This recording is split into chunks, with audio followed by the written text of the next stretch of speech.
Guys അപ്പം നാളെയാണ് ഓണപ്പരിപാടി. അപ്പം ഇന്ന് തലേ ദിവസമാണ്. അപ്പം നമുക്ക് ഓണപ്പൂക്കളം സെറ്റ് ആക്കണം ഗൈസ്. ഞങ്ങൾ ഇതുവരെ ഒന്നും പ്രിപ്പയർ ആയിട്ടില്ല ഗൈസ്. അപ്പം നമുക്ക് ഇതെന്തത് അപ്പം സെറ്റ് ആയിക്കൊണ്ടിരിക്കുക. അപ്പം നമുക്ക് തുടങ്ങാം ഗൈസ്. തുടങ്ങി ജസ്റ്റ് ഒരു അപ്പൊ ഒരു റൗണ്ട് വരച്ചു. എന്താക്കാ ഞങ്ങള് പൂക്കൾ സെന്ററില്ല ഗൈസ്. സെന്റർ ഇല്ലാത്തൊരു പൂക്കളാണ് ഗൈസ് ഇടാൻ പോകുന്നത്. ഓണം വിഷു ഇതൊക്കെ ആവുമ്പോ നമ്മള് ഒരു മറ്റേ എക്സ്പെൻസീവ് അല്ലാത്ത ഒരു ആരായിരുന്നു അല്ല അതല്ല ട്രെയിനറാണ് ഗൈസ് അമ്മ. ഞങ്ങൾ റെഡിമെയ്ഡ് സാധനം വാങ്ങിക്കുന്നതാണെങ്കിലും അമ്മേന്റെ കൈ പതിയാണ്ട് ഒരു ഡ്രസ്സ് ഞങ്ങൾ ഇടൂല. അല്ല പാകാവൂല, അത് വേറൊരു കാര്യം. ഗൈസ് പൂച്ചനെ കാണിക്കാം ഗൈസ്.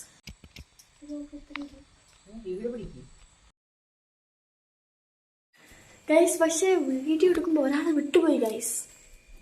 അച്ഛൻ ഇവിടെ അണിയറയിൽ പ്രവർത്തിച്ചുകൊണ്ടിരിക്കുകയാണ് ഗൈസ്. ഞാൻ കഴിഞ്ഞ വീഡിയോയിൽ പറഞ്ഞായിരുന്നു അച്ഛൻ മടിയനാണെന്നൊക്കെ പറഞ്ഞായിരുന്നു. പക്ഷെ അച്ഛൻ പണിയെടുക്കുന്നുണ്ട് ഗൈസ്, പണിയെടുക്കുന്നുണ്ട്.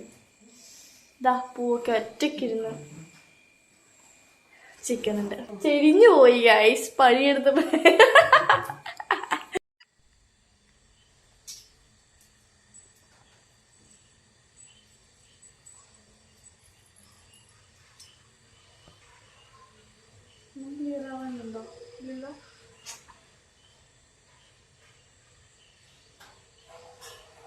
ചേച്ചി പൂക്കളിടുന്നതിന് പകരം അളിയനെ കോൾ ചെയ്തോണ്ടിരിക്കുക. അതെ.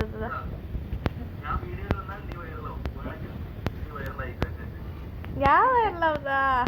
Call വിളിച്ചിട്ടുണ്ടല്ലോ guys. ഇവർക്ക് എന്നെ ഊക്കലായിരുന്നു രണ്ടുപേരുടെയും പരിപാടി. പിന്നെ കാണിക്കാൻ പറ്റൂ അവസാനത്തെ രൂപ ഇതായിരുന്നു ഗൈസ് പൂക്കളം. Hello guys. അപ്പോൾ രാവിലെ എണീച്ചിട്ട് ചായ കുടിച്ച് അതിനുശേഷം ഞങ്ങൾ അടുക്കളയിൽ കുറച്ച് പണികളൊക്കെ ഉണ്ടായിരുന്നു. അതിൻ്റെ ഇടയിൽ ആ കുരുട്ട സാധനം ഉണ്ടല്ലോ ചെറുത്, അത് പൂക്കം പായസാക്കി ഗൈസ്. പിറ്റേ ദിവസം കൊളാക്കാൻ വേണ്ടിയിട്ടാണ് ഈ കുരുട്ട സാധനം നോക്കിയതെന്ന് എനിക്ക് മനസ്സിലായിരുന്നില്ല ഗൈസ്. എന്നിട്ട് എവിടെ ഒളിച്ചു നിന്നിട്ടുണ്ട്. എന്നിട്ട് എന്തൊക്കെയോ കാട്ടിക്കൂട്ടി അഡ്ജസ്റ്റ് ചെയ്തിട്ട് അങ്ങോട്ടും ഇങ്ങോട്ടും ആ ചെറിയ കാലം വെച്ച് എവിടെയൊക്കെ ഇതാക്കാം എല്ലാം മിക്സ് ആയിട്ട് പൂക്കളം എല്ലാം മിക്സ് ആയിപ്പോയി ഗൈസ്. എന്നിട്ട് എന്തൊക്കെയോ തട്ടിക്കൂട്ടി അവിടെ വെച്ചിട്ടുണ്ട്. എന്താ അപ്പൊ ഞാൻ നേരത്തെ ഒരു പട്ടിക്കോലായിരുന്നു, ഇപ്പോഴും അതെ ഞാനും കണ്ണൊക്കെ എഴുതി പൈസ ഒരുമാതിരി. പിന്നെ ഇവിടെ വന്നതിന് ശേഷം എന്താ അറിഞ്ഞൂട, എല്ലാവരും പറഞ്ഞു മെലിഞ്ഞു എന്ന് പറയുന്നുണ്ട്. ഒരുമാതിരി കോലായി എന്ന് പറയുന്നുണ്ട്. ഞാൻ കറക്റ്റും ചെയ്യും. വീട്ടിലിരുന്നാലേ എനിക്കൊരു ഇതില്ല. പക്ഷെ ഞാൻ വീട്ടിലിരിക്കാറില്ല, അതാണ് ഒരു പ്രശ്നം. മെലിഞ്ഞു ഗൈസ്, ഞാൻ ഭയങ്കര മെലിഞ്ഞു. അല്ലെങ്കിലും ഇല്ല, എന്നാലും ഇച്ചിരിയെങ്കിലും ഉണ്ടാവും. അത് എവിടെയും പോയാൽ തീർക്കും. എന്താ അറിഞ്ഞൂടാ, എനിക്ക് കഴിക്കുന്നൊക്കെ ഉണ്ട്, എനിക്ക് അറിഞ്ഞൂടാ. അവിടെ പിന്നെ മെയിനായിട്ട് ഉച്ചയ്ക്ക് മാത്രമേ ചോറുള്ളൂ. പിന്നെ സൺഡേ ആണെങ്കിൽ അവിടെ ഫുഡും ഇല്ല. ആ ഒരു പ്രശ്നമുണ്ട്. ഒരു ഹോസ്റ്റൽ എന്തെങ്കിലും ആക്കണം ഗൈസ്. മെലിഞ്ഞ് എനിക്ക് ജിമ്മിലെല്ലാം പോകുന്ന ആഗ്രഹമുണ്ട് ഗൈസ്. ജിമ്മിൽ പോയാൽ ഒരു നല്ല ശേഷി വേണ്ട. പിന്നെ അതുപോലെ ഫുഡ് കഴിക്കണം. ഹോസ്റ്റലിലാണ് വെറുതെ ഇരുന്നിട്ട് തന്നെ ഫുഡ് കഴിച്ചിട്ട് ഒരുമാതിരി കോരം. ജിമ്മിനും പോയാൽ പറയണോ അവസ്ഥ, ആരോട് പറയും. എന്താ ഓണപ്പരിപാടിയോ ഓണത്തിൻ്റെ എന്തൊക്കെയോ നടക്കുന്നുണ്ട് അടുക്കളയിൽ. ഞാനിവിടെ പൂക്കളത്തിൻ്റെ സൈഡൊക്കെ വീട്ടി നൈസായിട്ട് ഒതുങ്ങി. ഞാൻ തേങ്ങയൊക്കെ ചെരുക്കിട്ടോ, അത് മാത്രമേ എനിക്കറിയൂ. അതുകൊണ്ട് അത് ചെരുക്കി. എന്നിട്ട് അച്ഛനുണ്ട്, ഏട്ടനുണ്ട്, അമ്മയുണ്ട് അടുക്കളയിൽ. ചേച്ചിക്ക് ഡ്യൂട്ടി ഉണ്ട്, ഉച്ചവരെ ഡ്യൂട്ടി കാണും. അപ്പോൾ ചേച്ചി പോയി. പിന്നെ അവരൊക്കെ പോരും, നമ്മളൊക്കെ എന്തിനാ താല്പര്യമില്ല എനിക്കെന്തോ. ഞാൻ പൂക്കളിട്ട് ചേച്ചി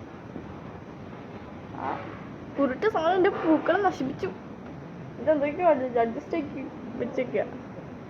പിന്നെ എൻ്റെ ഒരു കാര്യം പറയാനുണ്ടായിരുന്നു. ഞാൻ ഇവിടെ വന്നതിന് ശേഷം ഫോൺ ശരിയാക്കി ഗൈസ്. ഇനി ലൈനില്ല, എൻ്റെ ഫോണിൽ ലൈനില്ല. അത് നമുക്കിനി വീഡിയോ ഒക്കെ എടുക്കാം പ്രതീക്ഷിക്കുന്നു. പക്ഷെ സമയമില്ലാത്തതുകൊണ്ടും എനിക്ക് വീഡിയോ എഡിറ്റ് ചെയ്യാനുള്ളൊരു ഇത് കിട്ടിയിട്ടില്ല. പിന്നെ 3 ചോട്ടാസ് വന്നിട്ടുണ്ടായിരുന്നു. പൂക്കളൊക്കെ നോക്കി ഹാപ്പി ആണെന്നൊക്കെ പറഞ്ഞു പോയി. പിന്നെ അപ്പുറത്തുനിന്നൊക്കെ ചേട്ടന്മാരൊക്കെ വന്നിട്ടുണ്ടായിരുന്നു. എനിക്ക് 4-5 ഡ്രസ്സുണ്ട്. കഴിഞ്ഞ വിഷുവിന് 3-4 കിട്ടി. ഈ ഓണത്തിനുണ്ട്. കാരണം ഓരോ ആൾക്കാർ അച്ഛൻ്റെ വക ഉണ്ടായിരുന്നില്ല. അച്ഛൻ്റെ വക എനിക്ക് ചെരുപ്പാണെന്ന് പറഞ്ഞു. അമ്മേൻ്റെ വക, ചേച്ചീൻ്റെ വക, ഏട്ടൻ്റെ വകയും കിട്ടിയിട്ടില്ല. പിന്നെ എൻ്റെ വക എനിക്ക് രണ്ടെണ്ണം വാങ്ങിച്ചു. അമ്മക്ക് അച്ഛന് ഞാൻ വാങ്ങിച്ചു കൊടുത്തു. പക്ഷേ അച്ഛന് വാങ്ങിച്ചത് സൈസ് പ്രശ്നമായതുകൊണ്ട് അത് ഏട്ടന് കിട്ടി. അമ്മക്ക് ഓക്കെയാണ്. പിന്നെ സെറ്റ് സാരി ഉണ്ടായിരുന്നു, അത് ചേച്ചിക്ക് ഞാൻ കൊടുത്തു. അച്ഛനുണ്ട്, അച്ഛന് വേണ്ട പറഞ്ഞു. അച്ഛന് കുറേ കിട്ടി. പിന്നെ അളിയൻ്റെ വക ഉണ്ടായിരുന്നു ഡ്രസ്സ്. ഇത് ഡ്രസ്സാണ്, വലുതായിരുന്നു. പക്ഷേ അമ്മ എന്തൊക്കെയോ കാട്ടിയിട്ട് എനിക്ക് പാകത്തിന് എനിക്കാക്കി തന്നു.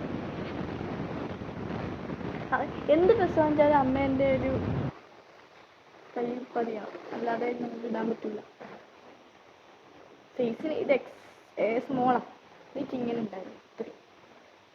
അതുകൊണ്ട് അമ്മയാണ് വിഷുവിന് ഓണത്തിന് ഇവിടെ തലേദിവസം അമ്മേൻ്റെ വഴി അതാണെങ്കിൽ ഞങ്ങളുടെ വഴി പൂക്കളിടുന്നതായിരിക്കും. ചേച്ചീൻ്റെ അച്ഛനൊക്കെ ഇവിടെ ക്ലീനിങ് ഒക്കെ പരിപാടിയൊക്കെ ആയിരിക്കും. അതാണ് ഞങ്ങൾ പൊതുവെ നടക്കാറ്. പിന്നെ കഥ കുറച്ച് കൂടുന്നുണ്ടെന്നറിയാം. അതുകൊണ്ട് അപ്പോൾ ശരി കേട്ടോ. ഇനി ബാക്കിയുള്ള കാര്യം ഞാൻ കുറച്ച് വീഡിയോസ് ആയിട്ട് പറഞ്ഞുതരാവേ. ഗായ്സ്, അപ്പോൾ ഇത് 2-2:30 തിന്നിട്ടില്ല ഗായ്സ്. ചേച്ചി വരാനുണ്ട്. ചേച്ചി വന്നിട്ട് ഞങ്ങൾ ഫുഡ് കഴിക്കും. ഇപ്പോൾ വെയിറ്റിംഗ് ആണ്. അപ്പോൾ ഞാൻ പറഞ്ഞില്ല വിരുന്നുകാർ കിച്ചും അളിയനും അപ്പുവട്ടനും മൂത്തമ്മയുടെ വന്നിട്ടുണ്ട് ഗൈസ്. അവരൊക്കെ വീഡിയോ എടുക്കുന്നത് നാളാണ് ഗൈസ്. ഞാൻ നോക്കട്ടെ. ഓക്കെ ഗൈസ്, നമ്മളിപ്പോൾ ഫോട്ടോ എടുക്കാണ് ഗൈസ്.